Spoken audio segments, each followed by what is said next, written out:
I want all the vibrant colors in my Madhumalati 2026 Navratri collection. So obviously green અને magenta એ main છે એક કેચી colour માટે, અને જ્યારે એમાં લેસીસ અને મેકિંગ એડ થાય તો બહુ બ્યુટિફુલ લુક આવે છે. સો એટલે મને આ કલર થોડા અપીલિંગ લાગ્યા.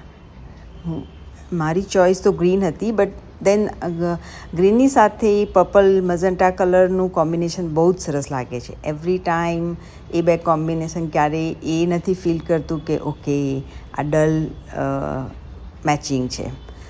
અને મેઇન વસ્તુ આ મટીરિયલનું એક કલી ગ્રીન એક કલી મઝન્ટા, એટલે એક કલી ડિફરન્ટ કલરની હશે, એટલે ઓવરઓલ લુક તો બહુ સરસ આવવાનું છે. સો આની અંદર બે કલર મિક્સ ચનિયા પણ છે અને સિંગલ ગ્રીન અને મઝન્ટા સિંગલ ચનિયા પણ છે.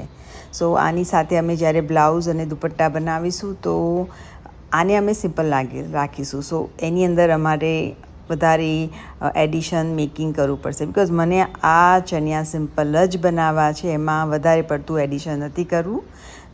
એક બે ઘાઘરામાં તોય લગાવીશું, બીજામાં નહીં લગાવીએ. નીચે બોર્ડર નાઇસ લગાવીશું, જસ્ટ દેટ્સ ઇટ. અને હા, ફોર્ટિકલી તો હોવાની, એમાં કોમ્પ્રોમાઇઝ કોઈ જ નહીં જ ચાલે. અને મેઇન વસ્તુ આ ચણિયાની તમે મને કહો તો એ સિલ્ક છે. So it's not just because for Navratri, you can wear it in another occasion too. So two way થઈ શકે છે આ ચણિયા. So yes, purple, magenta, two color tone, fortically, nice lace with designer blouse and dupatta. I am really excited for blouses this time because આ વખતે મને extra ordinary blouses બનાવવા છે, અને આફ્ટર મારા 100 ઘાઘરાનું બધું પ્રિપેરેશન પતી જાય એ પછી હું ચાલુ કરીશ. I will share each and everything with you. Thank you.